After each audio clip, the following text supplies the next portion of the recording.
Bienvenidos a la presentación de la actualización, la segunda parte de uno de los informes más importantes y que más influencia ha tenido de los que publica el Instituto Juan de Mariana desde su fundación. Este en concreto es el informe titulado Una sociedad de propietarios, publicado en el año 2006. Lleva desde entonces disponible en la página web del Juan de Mariana como archivo en PDF pues para descarga gratuita, descarga y consulta. Digo que ha sido uno de los más influyentes porque de ahí surgieron las jornadas de finanzas personales del propio instituto y también es uno de los informes que posiblemente haya introducido a más personas a la necesidad de construirse un patrimonio a través de la inversión en activos. Es decir, la necesidad de ser propietarios para así poder, como es uno de los fines del instituto, ser más autónomo, más independiente, en última instancia, menos dependiente de cualquier tipo de ayudas, subvenciones o transferencias del Estado, que al final sabemos que el dinero que nos da el Estado es nuestro propio dinero. En fin, de esto van a hablar los dos amigos que tengo aquí en el escenario. Por un lado está aquí a mi derecha José Carlos Rodríguez, que es el director del instituto y nos va a entrevistar, creo que ese va a ser tu papel, a Domingo Soriano, que es el autor de esta actualización o segunda parte. Ahora nos explicará cuál de las dos formas de llamarlo era más apropiada, que es Domingo Soriano. Vamos a dedicar una hora a explicar el informe y a hablar del anterior de 2005 y a partir de dónde construye esta nueva versión, esta reedición, actualización, ya nos dirán, de aquel informe tan influyente. Muchísimas gracias a los dos. Esta es una publicación que se hace en colaboración con Value School, de ahí que tengamos este acto de presentación en nuestra sede y espero que lo disfrutéis mucho. Hasta entonces, gracias chicos. Muy bien, muchas gracias. Gracias a Value School porque efectivamente es lo primero que iba a decir. Este informe está copatronizado por el Instituto Juan de Mariana y por Value School. Y nada, bueno, yo voy a hacer una breve introducción más general y luego, pues, si quieres, Domingo, iremos a los detalles. Como ha dicho Luis Alberto, efectivamente, este es una segunda edición, yo diría más bien una segunda edición de aquel informe.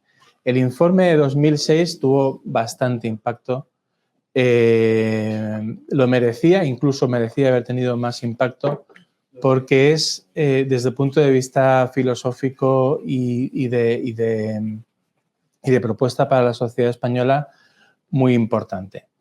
El autor de esta segunda edición es Domingo Soriano, todos le conocéis.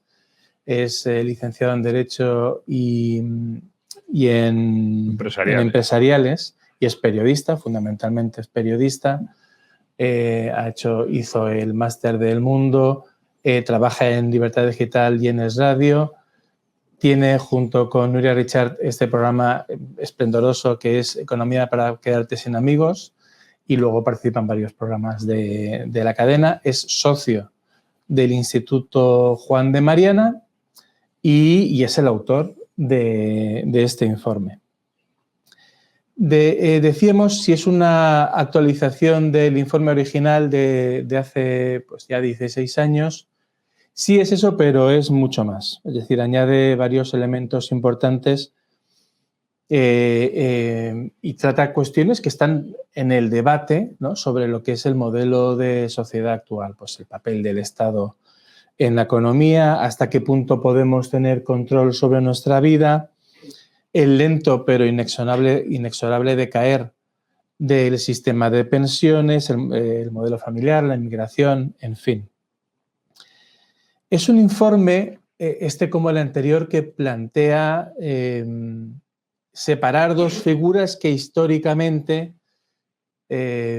pues han estado separadas, ¿no?, como es la figura del trabajador y del capitalista. Son dos funciones importantes, pero que socialmente no tienen por qué estar separadas y realmente pues, no es bueno que así esté. Voy a leer una pequeña parte del primer informe y así hacemos una mención expresa a él. Decía entonces: la sociedad de propietarios hace hincapié en la obtención de una proporción cada vez mayor de recursos económicos que no estén ligados al trabajo, para lo cual las rentas que sí proceden del trabajo se deben gestionar de forma correcta y no derrochar de forma absurda. Actuando de esta manera alcanzamos una independencia financiera frente a terceros.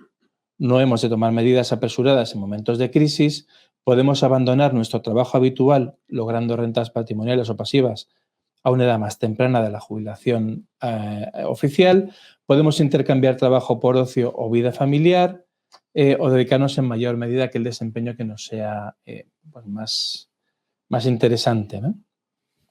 Y lo interesante también es que eso está, y ahora lo veremos, al alcance de todos. El sistema económico premia la inversión, lo premia desde el punto de vista social y también desde el punto de vista personal. Pero la inversión de la que hablamos es una inversión a largo plazo.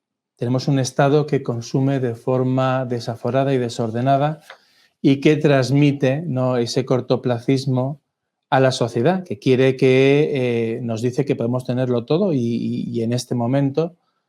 Y para ello, eso sí, nos exige que le entreguemos la mitad de lo que producimos y además, bueno, pues no, controla nuestra vida. El informe de Domingo plantea varios ejemplos. Uno es que no podemos decidir cuándo nos jubilamos.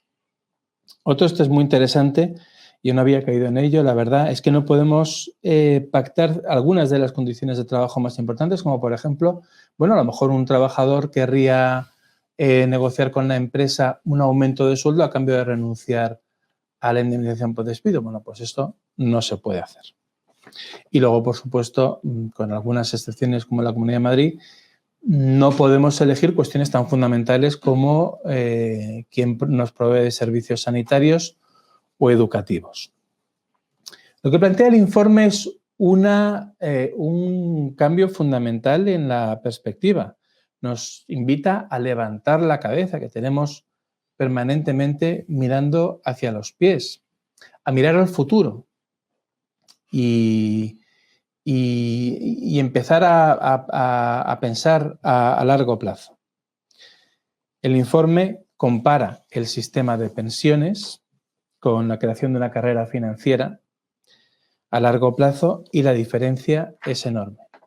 En primer lugar, porque si creamos un patrimonio personal, dedicamos el esfuerzo, con el mismo esfuerzo que le dedicamos al sistema de pensiones, lo dedicamos a la creación de un patrimonio personal, el premio es mucho mayor. Es decir, el resultado final va a ser mucho mejor.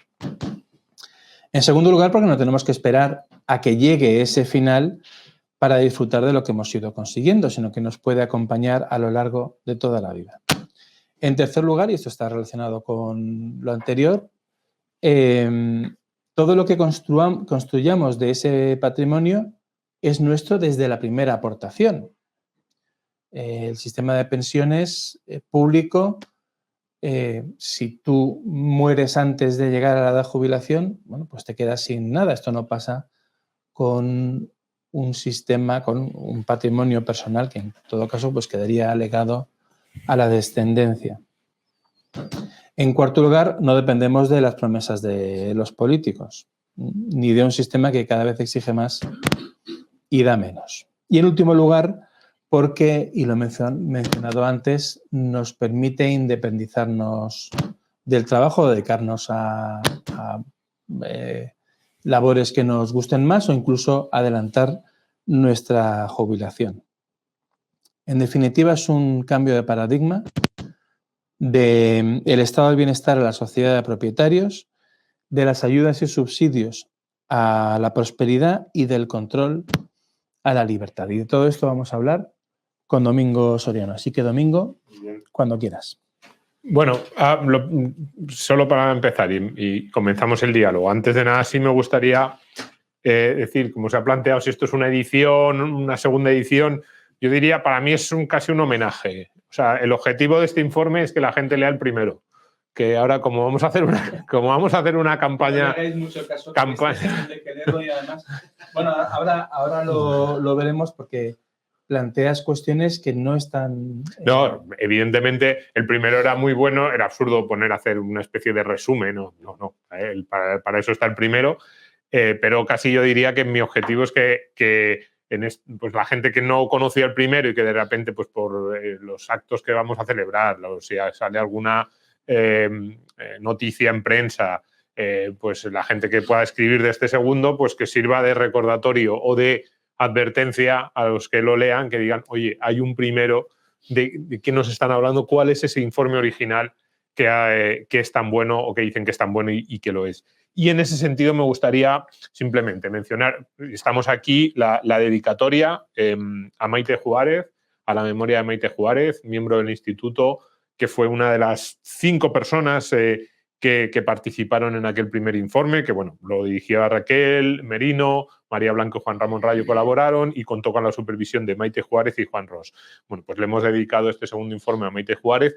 Aquí en Value School es inevitable recordar a Maite todo lo que hizo por nosotros. Yo lo digo en primera persona. A mí fue una de las primeras personas con las que yo empecé a hablar y que me empezó a hablar de inversión en bolsa a largo plazo, de value investing, de lo que estaban haciendo unos gestores españoles que hacían ahí un tipo de inversión muy diferente, con una mirada completamente alejada de lo que suele ser habitual hacia los mercados. Y bueno, pues no puedo más que agradecérselo, decir que todos la recordamos mucho y evidentemente este informe tenía que estar dedicado a ella. Y bueno, nos ponemos a hablar. Yo te lo agradezco, la verdad, porque creo que es absolutamente necesario recordar a Maite y efectivamente tuvo un papel muy importante en el primer informe. Y sí, bueno, luego, a ver, el informe lo que plantea efectivamente es, pues el espíritu sí que hemos tratado de que sea el mismo. Sería, cuando yo digo un recordatorio, una actualización, lo podemos llamar como queramos, el espíritu sí que hemos querido que sea el mismo del primer informe, que es mirar, salirnos de, quitarnos las anteojeras, ¿no? Como los caballos estos que les ponen ahí, que solo ven un poquito en línea recta lo que les ponen por delante, porque estamos acostumbrados a un montón de, no sé cómo decirlo, soluciones, medidas o digamos, costumbres, incluso realidades que nos rodean, que no son especialmente eficientes, que no son demasiado lógicas. Si las miras desde un punto de vista puramente objetivo, desde fuera, dices, pero esto, hay otras formas de hacerlo y que, sin embargo, parece que son las únicas que existen, las soluciones por defecto, simplemente porque están. Es decir, como están, como están y como están no se pueden plantear otras porque ¿y qué pasaría si no estuvieran? Y entonces yo creo que el informe original y una de las razones de ser es decir, oye, pensemos que no estuvieran, pensemos cómo podrían ser nuestras vidas si no estuvieran y, sobre todo, pensemos cómo podemos nosotros intentar alejarnos lo más posible de esas soluciones, darnos opciones de vida, conseguir objetivos vitales de todo tipo. Diría que los financieros son los menos importantes, son simplemente una herramienta para conseguir todos esos objetivos vitales que todos tenemos sin necesidad de estar pidiéndoselos o esperando a que otros nos los den por su gracia o por algún capricho de aquel que debe dárnoslos. Aquí no hay nadie diciendo no pienses en un elefante, al revés, piensa en el elefante y solo piensa en esto, porque es que es Y tú te has encontrado más de una vez con que hablas con alguien y planteas una posibilidad alternativa al Estado y la gente enseguida hay mucha gente que se siente incómoda, que se siente insegura, porque dice, bueno, y si no está el Estado, por ejemplo, proveyéndonos de educación, ¿quién nos va a educar? ¿Qué va a pasar, no? Como si fuera la única posibilidad. Luego hay una contradicción que señalas muy bien en el informe, que es esta idea de que nosotros, ¿no? los ciudadanos, somos personas informadas, que tenemos la capacidad de votar basándonos en nuestro juicio sobre cuestiones extremadamente complejas, como es el funcionamiento de la democracia, el funcionamiento del sistema económico, el cambio climático y demás. Todo eso se supone que estamos suficientemente informados como para dar algo tan importante como el voto y, sin embargo, en las cuestiones que nos atañen personalmente, que tienen que ver con nuestra vida, desde el mismo sitio se nos dice que somos estúpidos y que no podemos tomar decisiones. Sí, nos dicen exactamente, lo has expresado muy bien. nos dicen que podemos meternos en la vida de los demás en multitud de aspectos. De hecho, a ver, es que ese es el sistema en el que estamos. Sí. Es decir, la democracia invasiva que ahora en la que vivimos consiste en que nos dan poder para meternos en la vida de todos los demás. Nos dicen, puedes tomar decisiones, en este caso el voto, el apoyo a determinadas opciones políticas, que van a influir en el resto de tus vecinos, y al mismo tiempo que nos dicen que no solo podemos, sino que debemos meternos en la vida de todos los demás y quitarles parcelas de libertad, nos dicen, a cambio, eso sí, a ti te voy a quitar un montón también de parcelas de libertad porque no eres lo suficientemente maduro para tomar decisiones sobre tu propia vida. Es una contradicción que llama mucho la atención, porque, pero es así, son los fundamentos del sistema en el que nos movemos. Decirle a los demás cómo tienen que vivir y al mismo tiempo permitir que otros, los políticos, los dirigentes, en cierto sentido, nos digan a nosotros cómo tenemos que vivir. Es algo que no tiene ningún sentido y que es probablemente el primero de los pasos, la primera de las anteojeras que tenemos que quitarnos. Esto no es normal. Vamos a ver si podemos organizarnos de otra forma. Vivimos en una sociedad de control, pero control personal y social por parte del Estado. Y que a veces regula incluso cuestiones que son difíciles de justificar, ¿no? Y lo curioso es que lo hace por nuestro propio bien, en teoría. Y entonces, lo que planteamos aquí, lo que planteas es, bueno, pues que hay alternativas. Pero primero, háblanos un poco de esta vida que no controlamos. Sí, bueno, como decimos en el informe, hay un montón de decisiones en nuestra vida en las que nosotros, digamos que nos obligan a aceptar formas o normas que no tendrían por qué ser normales y sobre cuestiones fundamentales de nuestra vida. Ponías antes el ejemplo de pues, pactar un salario un poco más alto a cambio de renunciar a una indemnización por despido, que no está permitido, pero también nos dicen cuándo podemos o no podemos trabajar, hasta qué edad podemos, y nos lo fijan por abajo y por arriba, ¿eh? ¿No? O sea, en España no te puedes jubilar a los 55 años, pierdes esos derechos que se supone que has ido acumulando, pero tampoco te puedes jubilar a los 75. Te dicen literalmente, claro, es una decisión vital bastante importante, pues no, usted puede hacer hasta aquí y hasta aquí. Son cosas que llaman la atención. Te dicen efectivamente a qué colegio tienes que llevar a tus hijos o a qué hospital, que eso en el informe planteamos, incluso si reconocemos la necesidad de que el Estado subvencione o pague esos servicios, que habría mucho que discutir, pero incluso en eso, incluso si reconocemos esa necesidad, que nos tengan que decir cuál tiene que ser nuestro médico o el maestro de nuestros hijos, también es algo que no está justificado por ninguno de los argumentos clásicos que se plantean. Entonces, a partir de ahí, a partir de esa evidencia, que es una intromisión constante en nuestras vidas, pues nosotros planteamos que en una sociedad de propietarios, la construcción de un patrimonio es uno de los fundamentos que nos pueden permitir ganar espacios de libertad. Evidentemente, con un patrimonio personal sólido, y no hablo de millones, evidentemente, cuanto más grande sea, pues mejor, pero con un patrimonio personal sólido somos capaces de manejarnos en nuestra vida con más libertad porque no necesitamos de lo que normalmente nos ponen cuando el otro lado de la, no sé si decir balanza, el otro lado de la ecuación. Todas esas intromisiones en nuestras vidas vienen a cambio de que nos prometen, yo cuidaré de ti a través de este subsidio, a través de esta promesa o a través de la gratuidad de ese colegio. Es verdad, te obligo a que este sea el profesor de tu hijo, pero eso, el coste lo asumo yo, ¿no? Pues para poder decirles esta segunda parte, la que se supone que es buena, no voy a permitir que me chantajees, que en cierto sentido muchas veces es un chantaje, no voy a permitir que me chantajees constantemente, cuanto, digamos, la sociedad de propietarios lo que dice es esos individuos, esas familias con un patrimonio son mucho más capaces de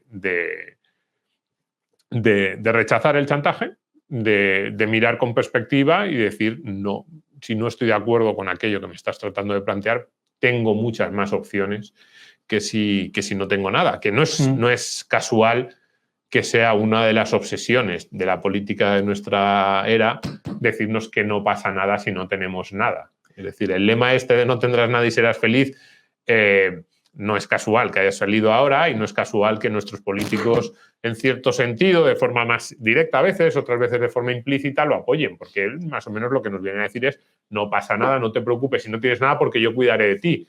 Y la pregunta es, oye, ¿quién te ha dicho que yo quiero que cuides de mí? Oye, si en algún momento tus cuidados a mí no me gustan, porque puede ser, incluso que entremos ahora mismo sí, me caes muy bien, me gustas, pero de repente cambias de criterio o lo cambio yo, pues no. Entonces seguiré cuidando de ti ya, pero es que te he dicho que a lo mejor no quiero que me gustes. Entonces, precisamente la sociedad de propietarios lo que hace es decir, cuidado, no permitamos que poner nuestras vidas en sus manos, porque es mejor ser ciudadanos libres, autónomos, independientes. Y una pregunta, Domingo, ¿la sociedad de propietarios es para todos? Claro, de hecho, este informe es mucho más necesario para los que no tienen que para los que tienen. ¿Por qué? Y para los que tienen menos rentas que para los que tienen más rentas. Precisamente porque, a ver, una persona que tenga una renta muy elevada, en primer lugar, puede construir un patrimonio con relativa facilidad y, en segundo lugar, esa renta elevada, y normalmente viene asociada pues, a lo mejor a capacidades que el mercado laboral demanda mucho, pues le va a permitir, incluso aunque no tenga patrimonio, que sería una muy mala idea tener una renta muy elevada y no ir acumulando un patrimonio rápidamente, pero incluso aunque no lo tenga, pues tiene esas capacidades que demandan mucho, eso le va a dar muchísima libertad. Le va a dar una capacidad enorme para, llegado el momento, plantarse y denunciar el chantaje y alejarse de él. Mientras que una persona que tenga una renta más baja, que a lo mejor tiene menor cualificación, esa persona sí que realmente, si quiere ganar espacios de libertad, su mejor alternativa es construir un patrimonio. Para él y para sus hijos, por supuesto, para su familia. Es decir, si quiere que en el futuro sus hijos dejen de ser dependientes de otros, está claro que ese patrimonio es lo que más le va a poder ayudar, porque a lo mejor no tiene otras habilidades que esas rentas altas sí que tienen. O habilidades, conocimientos, formación, etcétera. Porque es verdad que muchas veces el debate se centra en cuestiones puramente financieras y realmente son cuestiones mucho más ricas.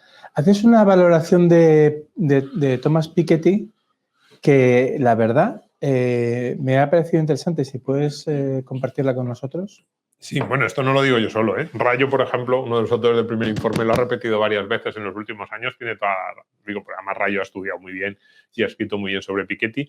Sí, a ver, Piketty básicamente lo que dice es que el capital tiene una ventaja respecto a la fuerza laboral y que va a generar unos rendimientos excelentes en el medio y largo plazo, superiores a los rendimientos que se puedan obtener por el trabajo y superiores al crecimiento de la economía, y que entonces eso va a hacer que aquellos que sean propietarios del capital cada vez vayan acumulando un mayor porcentaje de la tarta. Bueno, no sé si eso tendría por qué ser mal. Perdón, que estábamos cambiando el micrófono. No sé si eso tendría por qué ser malo si la tarta crece mucho, que algunos tengan un poco más de una tarta creciente, podría llegar a ser incluso positivo en un momento dado. Bueno, podríamos discutirlo, pero desde luego esa afirmación, que al final es la tesis fundamental de Piketty, de cuidado que los propietarios del capital se van a hacer con un porcentaje cada vez más grande de la riqueza que seamos capaces de generar entre todos, pues claro, tuvo una respuesta muy rápida.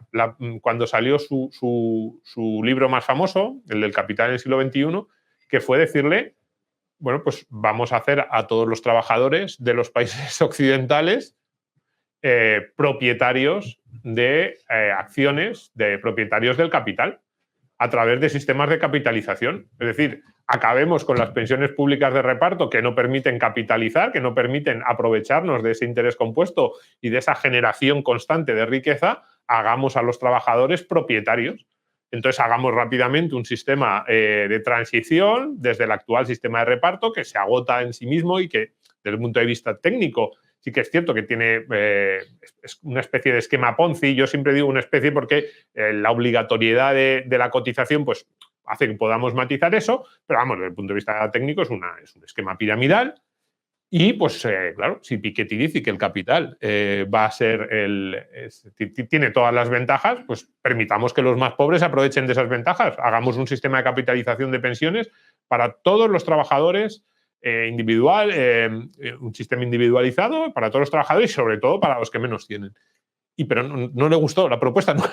Nunca he entendido por qué. Porque, no, yo tampoco, porque además, después de leerle muchas entrevistas, cada vez que le hacen la pregunta, no, porque entonces no. Pero a ver, si tu tesis es que el capital va a llevarse cada vez más porción de la tarta económica y del crecimiento económico, ¿qué hay de malo en un sistema de capitalización de las pensiones que lo que va a permitir es que los que menos tienen se aprovechen más de esa herramienta tan poderosa que tú dices que es, además, que es prácticamente imposible de controlar por la política, porque es casi una ley económica inevitable? Pues no le gusta. Entonces intuyo que lo que te importa no es tanto el bienestar de los trabajadores, lo que te importa es el control. Es decir, porque claro, las propuestas para acabar con esa especie de ley económica, que no es así,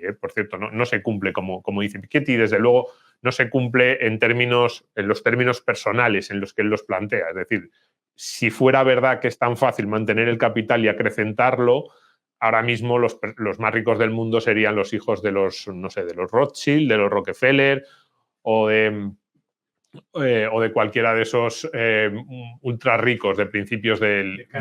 estaba pensando en los que tienen los museos en Estados Unidos, que son todos estos, ¿no?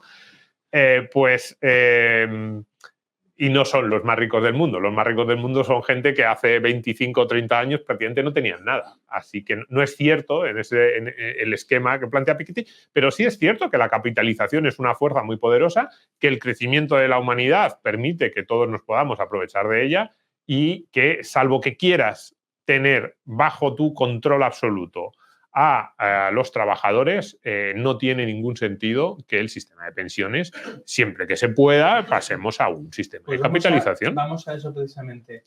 Muy brevemente, ¿por qué no debemos confiar en el sistema de pensiones? A ver, yo te digo cuál es mi miedo aquí. Yo creo que el sistema de pensiones cada vez exige más, cada vez va a dar menos.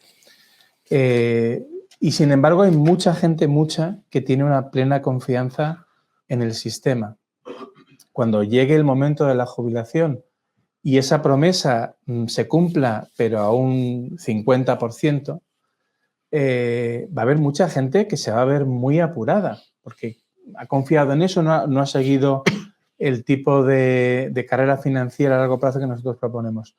¿Nos puedes decir muy sucintamente qué es lo que nos hace pensar que el sistema de pensiones, pues poco a poco se va a agotar?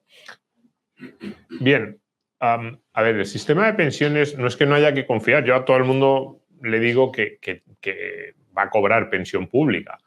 De hecho, no ha habido ningún país del mundo que tuviese un sistema de pensiones que haya dejado de pagar pensiones. Decimos, hombre, en Venezuela, sí, bueno, lo único que pasa es que ha perdido el 95% del valor, pero sigue habiendo un instituto de previsión social y sigue pagando algo a las personas que ya no pueden trabajar por edad. Y en Grecia, pues en Grecia también sigue habiendo una seguridad social griega y sigue pagando pensiones, lo que pasa es que son un 40% más bajas de lo que eran antes de la crisis de 2010 y con condiciones más estrictas. Bueno, no es que desaparezca, ¿no? Entonces, en España yo no creo ni siquiera que vayamos a llegar a esa situación. A la de Venezuela espero que no, desde luego. Incluso a la de Grecia yo también espero que no lleguemos a esa situación, pero lo que estamos viendo en los últimos... Bueno, yo diría que desde el comienzo, pero desde luego en los últimos 40 años es que cada vez las promesas que nos ha hecho la Seguridad Social cada vez se van endureciendo, nos exigen más para darnos menos. Entonces, lo primero es que el sistema es ese. De verdad, aquí yo ni siquiera me pongo muy catastrofista. Es decir, estas son las reformas que se han hecho, todas y cada una de las reformas, desde las que le generaron una huelga general a Felipe González hasta las que está planteando ahora mismo el ministro José Luis Escrivá, todas van en la misma dirección. Te exigen más, nos exigen más años trabajados para cobrar el 100%, más años trabajados para llegar a tener una pensión. Se amplía la base, el periodo de cálculo de la base, que evidentemente es la parte, es una cuestión relativamente técnica, pero es la que más daño hace a las pensiones de los trabajadores actuales, de los pensionistas futuros. Nos suben la edad de jubilación. Ahora el ministro Escrivá se está centrando en no tanto subir la edad de jubilación oficial, que siguen siendo 67, con matices, porque hay algunos que se pueden jubilar a 65, sino en endurecer extraordinariamente las posibilidades de acceso a la jubilación anticipada. Entonces, todo eso son recortes. Es decir, cuando yo entré a trabajar, a mí me dijeron, bueno, vas a pagar, no me dijeron, te obligan, pero bueno, digamos que si tú entrabas en la web de la Seguridad Social, cuando yo entré a trabajar, decían, tú pagas el más o menos 25% de tu coste laboral, tampoco queda muy claro cuánto es, esto es una de las cosas que mejor hacen, ocultarlo y además meter muchos conceptos diferentes. En el mismo informe decimos que no se puede saber porque sería una cuestión de discusión filosófica qué conceptos debemos y no debemos aceptar dentro del coste real que nos imputan para pensiones y para jubilación, pero bueno, nos podemos quedar con el 25%, es una cifra bastante, digamos, razonable. Menos que eso yo creo que no podemos, y si acaso podríamos tirar un poquito más para arriba. Pues te dicen, tú te quito todos los días, todos los meses, un 25% de tu coste laboral total y a cambio te hago una promesa al futuro, pues que tú podrás jubilarte a los 65 años, cuando yo empecé a trabajar. Con 35 años cotizados cobrarás el 100% de tu pensión. Te podrás empezar a jubilar en realidad a partir de los 60 con estas reglas de jubilación anticipada, que eran bastante interesantes para las personas que tenían carreras de cotización muy largas. Se va a contar, yo creo que cuando yo empecé a trabajar eran los 8 últimos años de tu vida laboral para el periodo de cálculo de la base. Y a partir de ahí, luego de repente empezaron, y un día me dijeron, no, ya no son los 8 últimos años, son los 15. Bueno, esto es que eso supone que mi pensión mensual, la que me habéis prometido, va a ser un 10 o un 15% inferior. Bueno, hombre, no, es que son reglas paramétricas, esto es un ajuste técnico, es un ajuste esto. O sea, sí. no lo permitiríamos que esto nos lo hiciera una entidad privada. Diríamos, no, ya, o sea, estábamos dentro de lo que se supone que es un contrato, ¿no? Se supone que es un acuerdo. No, ahora tú sigues pagando lo mismo, lo que ya has pagado, por supuesto, está ya en nuestras cajas, pero de repente te decimos, a partir de ahora, tu pensión va a ser un 10% más alta porque hemos ampliado de 8 a 15, luego lo pasaron de 15 a 25, el periodo de cálculo, luego dijeron que en vez de a los 65 a los 67, que para cobrar el 100% en vez de 35 años tenían que ser 38,5, que el recorte por cada año menos trabajado iba a ser mayor. Entonces, eso es lo que llevan haciendo los últimos 30, 40 años y esto no es conflictivo, o sea, que es una cuestión que es así. Los promotores del sistema dicen que es necesario para garantizar su sostenibilidad. Yo ahí estoy de acuerdo en ese punto, creo que es necesario esos recortes, pero desde el punto de vista personal nuestro debemos decir, hombre, quiero que mi jubilación, no solo desde el punto de vista financiero, sino como decía antes, vital, quiero que mi vida, una decisión tan importante sobre cuándo dejo o no dejo de trabajar, qué hago una vez que dejo de trabajar, cómo es mi vida, de qué dependo desde el punto de vista financiero, esté metida dentro, o sea, dependa absolutamente el 100% de un sistema como este, que cada poco tiempo van ajustando en el sentido negativo para el trabajador, pues yo creo que no. Creo que deberíamos decir claramente no. Este es un sistema que incluso si se defiende o si planteamos, no, es que en su origen pues, podía ser una buena idea, desde luego ahora mismo tiene muchísimos problemas, y pues mucho mejor situarnos al margen. No solo, fíjate, decías antes, evidentemente, si una persona, algunos de los elementos más claros del actual sistema que a mí me parecen más dañinos, para personas de bajos ingresos. Esta es una verdad que se dice muy poco en público, pero que es así, es una cuestión políticamente incorrecta, pero que es evidente. Los trabajos más exigentes desde el punto de vista físico y los trabajos de peor cualificación, y también en ocasiones, pues en razones de posibilidades de cuidado, estilo de vida, incluso acceso a alimentación, a cuidados a todo tipo, bueno, pues de esas personas de bajos ingresos hacen que la esperanza de vida media, si uno coge personas, por ejemplo, universitarias, pero frente a personas que ni siquiera acabaron el instituto, las diferencias que hay en nuestras sociedades son brutales, brutales. No son 30 años, pero podemos estar, dependiendo de los países, 5, 6, 7, hasta 10 años, 12, de diferencia de vida. Esperanza de media de vida, tú coges a 2 chicos con 16 años, uno de ellos deja el instituto y el otro va a la universidad. Pues La esperanza de vida, estamos hablando de lo más importante, años del chico que va a la universidad puede estar en 6, 8, 10 años más que la del chico que deja el instituto. En parte por los ingresos, porque a lo mejor el que gana más luego tiene posibilidades, pues eso, de acceder a bienes desde la comida hasta cuidados médicos de más calidad. También porque probablemente el trabajo que va de baja cualificación al que puede acceder ese chico que deja el instituto es más exigente físicamente, incluso pues, puede tener más riesgos de todo tipo. Pues bien, el sistema de pensiones, que tiene algunas reglas que pueden favorecer a esas personas de bajos ingresos, pues digamos les asegura una red de seguridad, están las pensiones mínimas o los complementos, tiene otras reglas que son absolutamente nefastas para esas personas.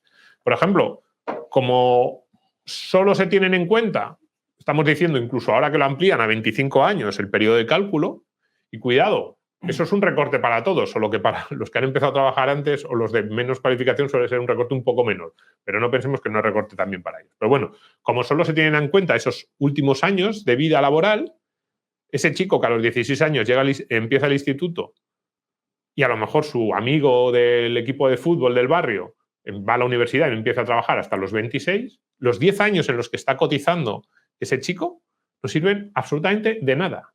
Pero nada es nada. Porque además de los 26 a los 65 le quedan 39 años, si el chico que va a la universidad se pone a trabajar a los 26 y no lo deja hasta los 65, que suele ser bastante habitual en ese tipo de carreras, ya va a acumular más de esos 38 años y medio que se le exigen, con lo cual los 10 años previos que ha cotizado el chico que ha dejado la carrera en el instituto no sirven de nada, cero, lo cogen a la basura. Todas esas cotizaciones. Cuidado que nos dicen, o sea, esto es importante porque nos dicen que es un sistema muy social, que está dirigido a los que menos tienen. Pero no solo eso, como decíamos antes, esa cuestión políticamente incorrecta de la edad y de la esperanza de vida, claro, si ese chico se jubila a los 65 y tiene una esperanza de vida de 70, 72, no va a recibir lo que él ha cotizado durante todos esos años. Y su familia, que podría aprovecharse de lo que él ha ido trabajando, no recibe absolutamente nada.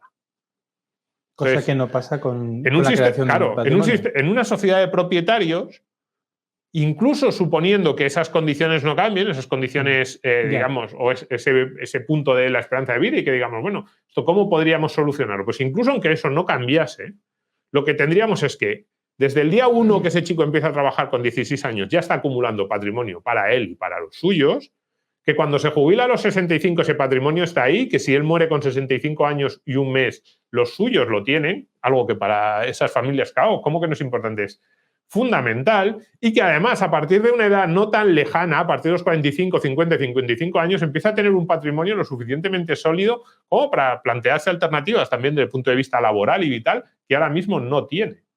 Es decir, ahora mismo alguien que tiene un trabajo muy exigente desde el punto de vista físico probablemente no tiene la alternativa de no solo de dejarlo, sino de bajar el ritmo, tratar de cambiar de sector, está atrapado. En parte es porque no tiene un patrimonio. El trabajo como una especie de condena en vez de como un ámbito de realización personal. Lo que plantea el informe es como ejercicio, en fin, casi teórico, pero también en el fondo de propuesta a largo plazo, es qué pasaría si una persona dedica el mismo esfuerzo que exige el sistema de pensiones a la creación de un patrimonio. ¿Y cuál sería el resultado?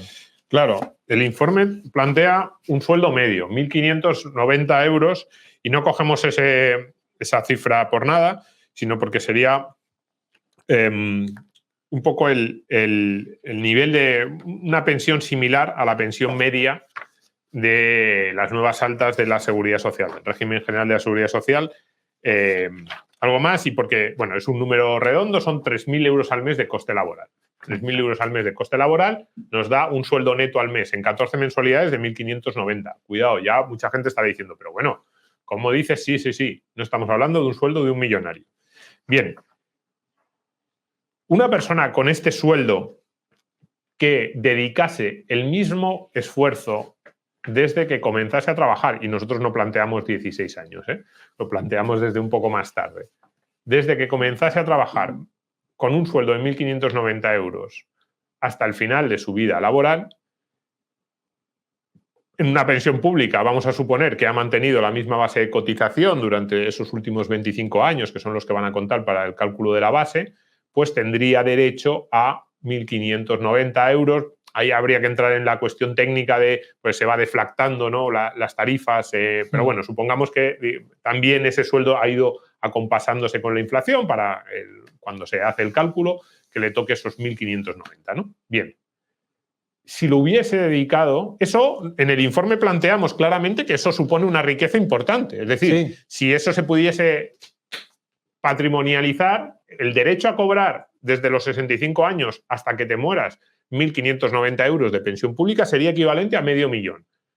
En el informe decimos claramente, cuidado, o sea, las pensiones públicas gozan de popularidad y gozan de legitimidad entre el público, en parte porque, oye, te dicen cuando te jubilas, un hombre soltero en España que le van a dar 1.590 euros, por ejemplo, al mes, eso es el equivalente, si uno va a una compañía financiera de los que hacen rentas vitalicias, a dar $500.000. Tú más o menos, un poco más, 550, 590.000 euros, entregas ese dinero y te aseguran una renta vitalicia de esa cuantía. Pero bien, si hubiese dedicado el mismo esfuerzo, el 25% de su coste laboral, en 14 pagas, si hubiese dedicado el mismo esfuerzo a constituir un fondo de capitalización a lo largo de su vida laboral, cuando llegase a los 65 años tendría más de 1.000.000 de euros. Entonces, la pensión pública está muy bien, ¿sí? Dices, oye, pues mira, me jubilo y me garantizan una renta que sería el equivalente a $500.000 de euros, y si lo hubieras hecho tú por tu cuenta, más de 1.000.000.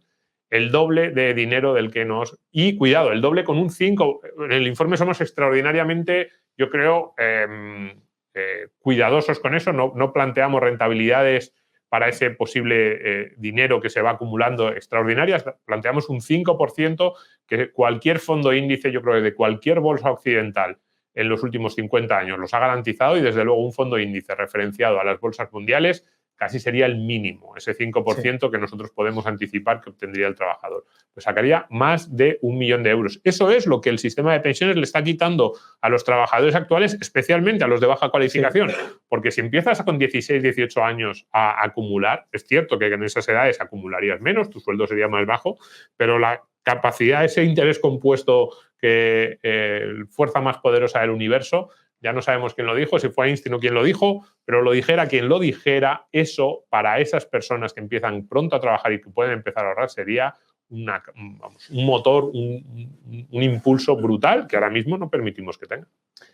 Bueno, pero para acercarnos a eso, a esa sociedad de propietarios, también plantea el informe una serie de medidas, ¿no?, de cambios legislativos que nos ayudarían a crear esa sociedad de propietarios. Sí, no quiero que se me olvide ninguna. ¿Nos lo puedes contar?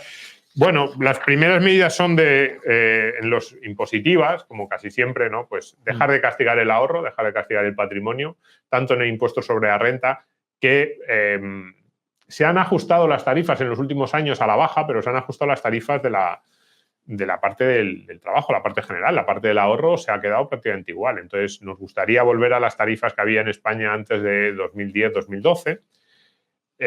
Por supuesto, acabar con el nefasto impuesto de patrimonio, que no solo ahora no es acabar, sino que lo quieren restaurar. Pasar a un impuesto de sucesiones en el que, sobre todo, herederos directos estén, pues como en la Comunidad de Madrid, en otras comunidades de España, exentos, y que incluso familiares en segundo grado pues tengan unas enormes bonificaciones, porque eso ayuda mucho a la construcción de ese patrimonio, a las redes familiares, a las redes sociales. Pero hay dos medidas que sí que no tienen que ver exactamente con impuestos, que no es que las deje al margen. Las medidas de impuestos serían muy importantes, pero que, como siempre, pues nos podrían decir, no, pero y entonces el gasto, entonces el presupuesto, entonces cómo equilibramos el déficit. Son dos medidas que en realidad no costarían demasiado a nadie, no costarían desde el punto de vista presupuestario, que se podrían articular prácticamente a partir de mañana. La primera sería impulsar los planes de empresa, que bueno, el ministro Escrivá es uno de sus objetivos. Yo quiero verlo, si lo hace, yo lo aplaudiré también, a ver las condiciones. A mí me gustaría ver un esquema similar al que existe en el Reino Unido. Ese plan de empresas en el que el trabajador aporta una parte de su sueldo, la empresa se compromete a aportar otra e incluso el Estado también bonifica en algo esa parte y deja exento el montante que han aportado tanto el trabajador como el empresario. Creo que puede ser un esquema en el que las tres partes ceden un poquito. Esto tiene sus costes, ¿eh? El trabajador recibiría un sueldo neto inferior al mes al que tiene actualmente, el empresario subiría un poquito el coste laboral, para el Estado pues a lo mejor veía una caída en los ingresos por cotizaciones, pero sinceramente poder constituir una bolsa de ahorro, pues en el informe planteamos que podría llegar hasta el 8%. Además, esta propuesta venía del informe sobre pensiones que sacamos el año pasado en el Instituto Juan de Mariana. A mí me parece que es, digamos, razonable, incluso ya poniéndonos pragmáticos, realistas, sería una propuesta que se podría lograr. De hecho, en Reino Unido tampoco es que se pusiera hace 50 años, ha sido algo de las últimas 2 décadas y está funcionando con bastante éxito. Y la segunda propuesta que nosotros planteamos es lo de la SICAP para todos, que sería igualar las condiciones que tienen, que siempre han tenido la SICAP. Esto nos pasa un poco como con Piketty, que siempre la izquierda española siempre se ha quejado de los privilegios que tenían los ricos porque podían constituir una SICAP y básicamente una SICAP era una especie de vehículo de inversión en el que una vez que entraba el dinero allí, los dueños de la SICAP, que normalmente eran uno y luego estos que llamaban mariachis, ¿no? Pues bueno, el que realmente dirigía la SICAP movía el dinero entre todos los vehículos activos de inversión que quería y si no lo sacaba de la SICAP, el dinero no tributaba o tributaba muy poco, al 1%, creo que eran las condiciones. Entonces, claro, era muy ventajoso porque uno podía comprar un fondo de inversión, de repente no le convenía, vendía y el hecho de vender no tenía que tributar, como nos pasaría al común de los mortales, si tenemos un fondo de inversión lo vendemos, tenemos que tributar por las ganancias, ¿no? Mientras el dinero estuviera dentro de la SICAP, se mantenía y podía invertir en todo tipo de activos. Bueno, pues como a la izquierda le parecía que eran unos privilegios inaceptables, yo inaceptables no, pero es verdad, es como ¿por qué vamos a circunscribir esto a las personas que puedan constituir una SICAP, que tienen unos requisitos de capital determinados, que todos los españoles al cumplir 18 años se les asigne un número de cuenta en el banco que ellos elijan, incluso bancos públicos, podría ser en el ICO para los que quisieran un banco público, y que todo el dinero que metan en esa cuenta tenga las mismas ventajas que tenían las SICAP y que, bueno, en realidad son ventajas similares a las que pueden tener los fondos de inversión y que cualquier movimiento dentro de activos, dentro de esa cuenta amplia, que podrían ser incluso activos inmobiliarios, todo tipo de activos, no tribute hasta llegada a la edad de jubilación, incluso con un cierto compromiso, pues a lo mejor de que no puedes tocar ese dinero en 15, 20, 25 años claro, para impulsar el ahorro a largo plazo. Y ahí es nuestra propuesta de SICAP. De hecho, en el otro informe hasta proponíamos darle 1.000 euros a cada chico a los 18 años. Fíjate, no, hombre, como estamos...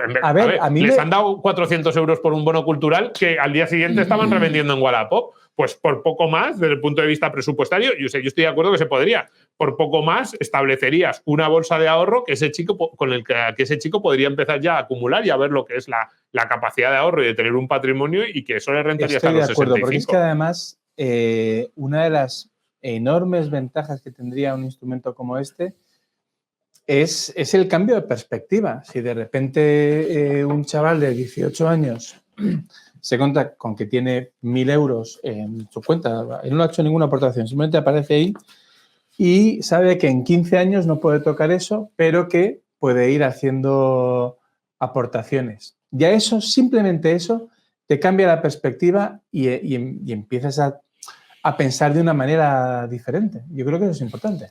Sí, sí. Y empiezas a interesarte por cuáles son los instrumentos que te están permitiendo ganar más dinero, que se está construyendo. Empiezas a comprender estos conceptos de interés compuesto, de acumulación, que son tan importantes, con lo cual, sí, yo estoy de acuerdo, vamos, por eso lo hemos planteado en el informe, que sería una medida que cambiaría por completo. Esto que se dice muchas veces, ¿no?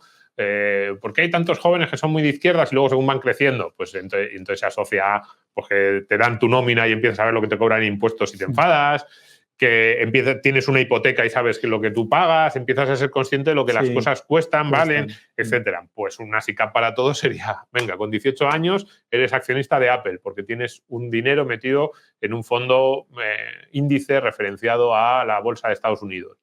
y de repente ya, si tú eres propietario de Apple, a lo mejor empiezas a mirar de otra forma a esas empresas, empiezas ya a decir, oye, pues no son tan explotadoras realmente. Y el propio sistema económico. Claro, el propio sistema económico. Entonces me parece que, de hecho, estoy convencido. A ver, son propuestas, como decía antes, que no tienen especial coste presupuestario, ni una la de los planes de empresa, ni dos la de la SICAP para todos. Incluso sin meter esos 1.000 euros, que vamos, ya digo, si se han gastado 400 en un bono cultural, vemos que el doble de una parte presupuestaria, el doble en algo muchísimo más útil, una mirada mucho más a largo plazo, no tendría ningún problema de Estado español en asumirlo. Serían unos 500 millones, entre 400 y 500 millones al mes, lo que nos costaría, viendo un poco el número de personas que van a ir cumpliendo 18 años en los próximos años. ¿He dicho al mes? No, al año sería más o menos lo que nos costaría. Y bueno, pues ¿por qué no lo hacen? Algo que es tan evidente, ¿por qué no se plantea? No se plantea porque evidentemente supone un cambio. O sea, ellos saben que desde el punto de vista conceptual, de la mirada que tienen esos jóvenes al propio sistema económico, les perjudicaría. Y porque es un poco lo mismo que decíamos antes de lo de Piketty. No quieren que seamos independientes. O sea, cuando coges sus argumentos y dices, bueno, pues vamos a aprovecharnos de esto, te dicen, no, es que no quiero, ¿pero qué? Y al final vas rascando y no les queda otro argumento que decir, no, es que así estás más seguro porque así confías solo en la pensión pública, que es básicamente como decir, es que así estás en mis manos. Y es ese tipo de medidas, por cierto, que una vez implantadas es complicado. Muy complicado echarlas atrás, ¿no? Bueno, nos quedamos casi sin tiempo. Cuánto tiempo tenemos, muy poco. Pero si puedes hacer una mención, aunque sea muy breve, a una parte muy interesante del informe en el que hablas de los cambios en la composición familiar. Sí, bueno, es que eso... Quizás cuando me plantearon el rehacer el informe o hacer una actualización, quizás el principal cambio, no tanto respecto a 2006, pero sí que las tendencias que en aquel momento ya se intuían se han ido consolidando en estos 15 años. Es cómo han cambiado las familias y el hecho de que vamos a tener una demografía que nunca hemos conocido. Nunca en la historia... Yo creo, salvo quizás algún momento de catástrofe, pero más que catástrofe climática, yo diría probablemente de guerra. Una guerra que haya arrasado con todos los jóvenes de un país y que por alguna razón, pues yo qué sé, se haya centrado en determinadas regiones y las personas más mayores hayan podido huir o algo así. Yo ni siquiera tengo muy claro que eso haya ocurrido, ¿no? Pero salvo un caso así, nunca en la historia hemos visto una sociedad en la que va a haber más personas de 65 años y más viejas que menores de 25. Es algo que nunca ha pasado y que ahora nos lo vamos a encontrar y ya lo sabemos. Además, esto no es algo... casi todas las predicciones que hacemos los economistas están absolutamente sujetas a que nos equivoquemos y, de hecho, nos equivocamos constantemente. Sin embargo, las demográficas, pues es que ahí no hay mucho que... Ahí hay menos margen de error, porque las personas que ahora tienen 30 años en 2052 tendrán 60 y salvo que haya, no sé, una especie de COVID multiplicado por 10, pues van a cumplir. Y esperemos que sea así, porque nosotros no tenemos 30, pero esperamos llegar al 50 o 52. No faltan detalles. Y los chavales que deberían tener 30 años en el año 1950, si no han nacido ya, no van a nacer. O sea, no nos podríamos poner a tener hijos a partir de mañana, pero eso ya serían los que cumplirían 30 años en el año 2055. Pero ya no, los que tenían que cumplir 30 años en 2045 no han nacido. Con lo cual, ya sabemos que eso es así, sabemos que la demografía en Occidente va a ser la que es.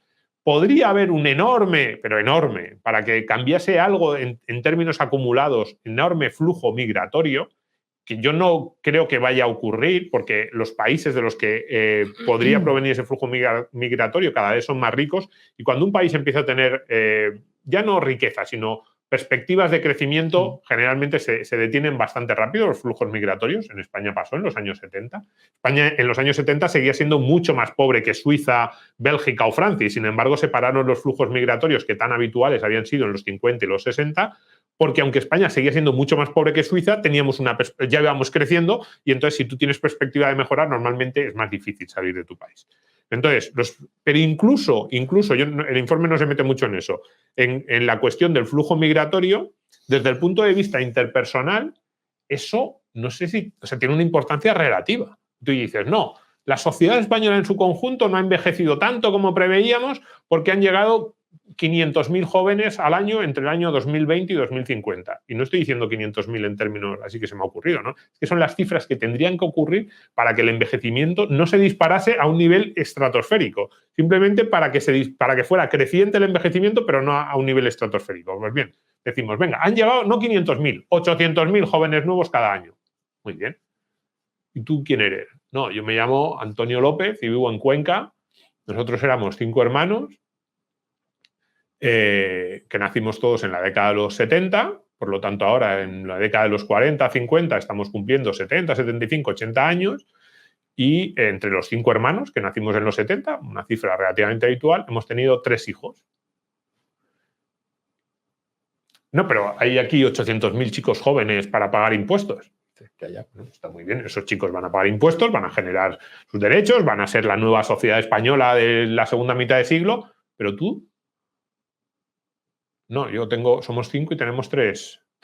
Entre los 5 hermanos, 3. Yo no tengo ninguno, tengo 3 sobrinos. O sea, en tu familia sois 5 personas de más de 65 años ahora mismo y para ayudaros, para cuidaros, para daros el relevo, lo que hay son 3. No, pero ¿y estos chicos jóvenes inmigrantes que han llegado nuevos? Digo, sí, estos chicos jóvenes seguro que te ayudan, seguro que están ahí trabajando, e incluso les puedes contratar, pero si se te rompe el wifi a las 12 de la noche, a mí mi madre me llama a mí, me dice, oye, hijo, que esto no funciona y tengo que ir yo a ayudarla. Y si no. Puede ser un chico muy majo, te puede ayudar, puede ser el que está abajo en la tienda, pero no te va a arreglar el wifi a las 12, ni te va a llevar al médico un martes a las 12 de la mañana porque te tienen que mirar el resultado de la operación. Eso te lo hace tu hijo y tu sobrino. Y esa estructura social, por eso lo planteamos como una cuestión casi personal, eso se va a dar en España a partir de ya se está dando, pero se va a dar porque todavía los que vamos llegando a los 50, 55 somos los hijos del baby boom. Ahora las personas mayores tienen una enorme base detrás porque nacieron muchos españoles en los años 60, 70, 80 y luego no se va a dar. Entonces, desde el punto de vista personal, lo que hace este informe es decirle a la gente, cuidado, analiza lo que eso va a suponer desde el punto de vista financiero y también vital. ¿No? Hay ventajas, pues a lo mejor mi padre, que tenía 5 hijos, está siempre obsesionado con que quiere dejarnos cosas en herencia. Mi padre y mi madre siempre, no, hijo, no, es que esto quiero que sea para vosotros. Y yo se lo agradezco mucho y está muy bien. Y yo digo, no, papá, pero tienes que ir desinvirtiendo tu patrimonio. Claro. Alguien que no tenga sucesores, pues a lo mejor puede plantearse con más alegrías ese periodo de su vida y puede decir, yo desinvierto por completo, contrato una renta vitalicia sin ningún respaldo, si me muero dentro de un mes, pues mira, se lo lleva toda la compañía de seguros, pero si vivo hasta los 100 años, me están pagando. Pero desde el punto de vista social, de estructura y vital, cuidado, la compañía de seguros, Mafre te puede mandar todos los meses a tu casa un cheque. Pero, repito, el día que se te rompe el wifi no va el de Mafre a ayudarte. Estás tú solo y eso tiene unas implicaciones que tenemos que tener en cuenta. Muy bien. Domingo, bueno, pues muchas gracias por acompañarnos en la presentación de este informe. Muchas gracias, Domingo. Enhorabuena por tu esfuerzo, porque la verdad es que el informe es extraordinario. Me lo he leído más de una vez. Y nada, gracias, por supuesto, a Value School por acogernos, por copatrocinar este informe con el Instituto Juan de Mariana. Muchas gracias.